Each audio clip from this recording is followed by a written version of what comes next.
Bien-aimés en Christ.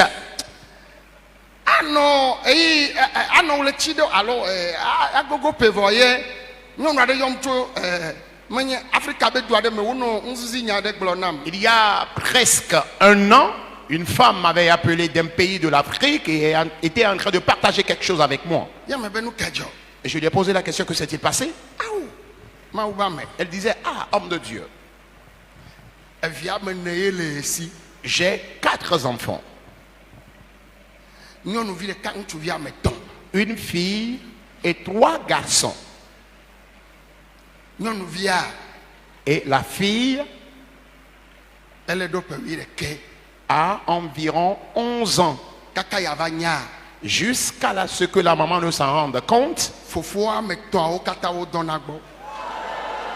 ses 3 frères couchaient avec elle.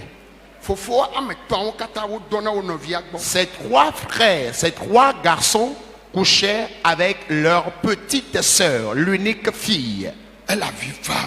Et la maman pleurait à chaudes larmes. Je lui ai dit, maman, vous savez la raison?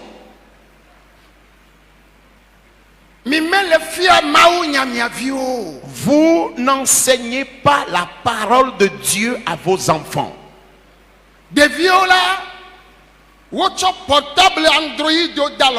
Les enfants sont toujours accrochés à leur portable Android.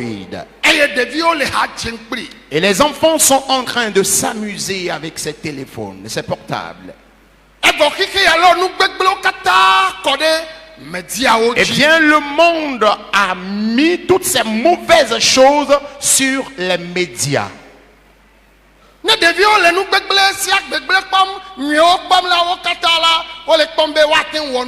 Lorsque les enfants sont habitués à voir de telles choses, ils sont toujours poussés à poser un tel acte. Et c'est une situation qui traumatise un peu. Il serait une affaire d'amertume et de chagrin. J'imagine déjà ce que tu as comme problème. Et je lui disais, c'est ce que je disais à la femme. Je lui disais vraiment, courage madame. Sans la parole de Dieu en nos enfants, c'est de telles vies qu'ils vont mener. Parce que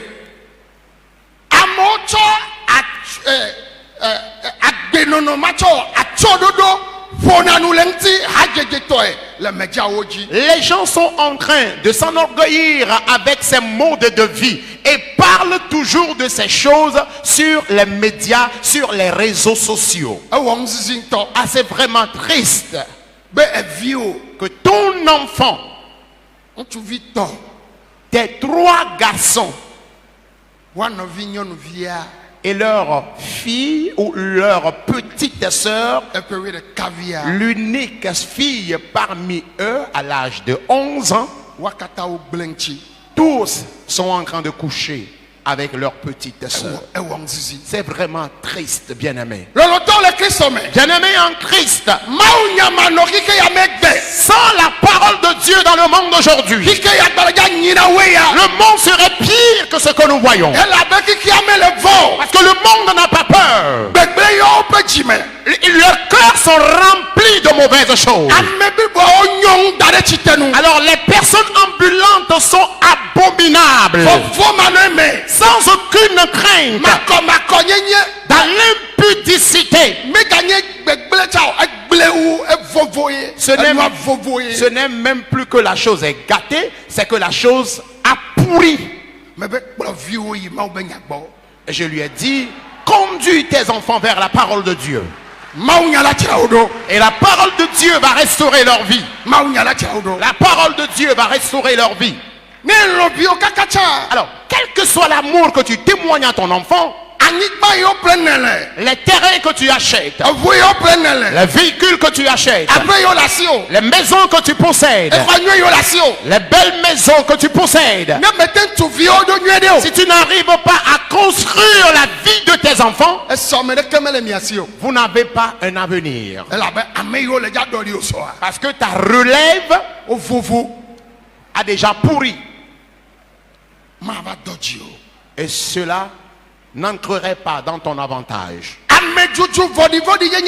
L'injure sous différentes formes. Et on ne tient pas compte de la personne qu'il faut insulter. Car la parole de Dieu nous enseigne. Honore ton père et ta mère.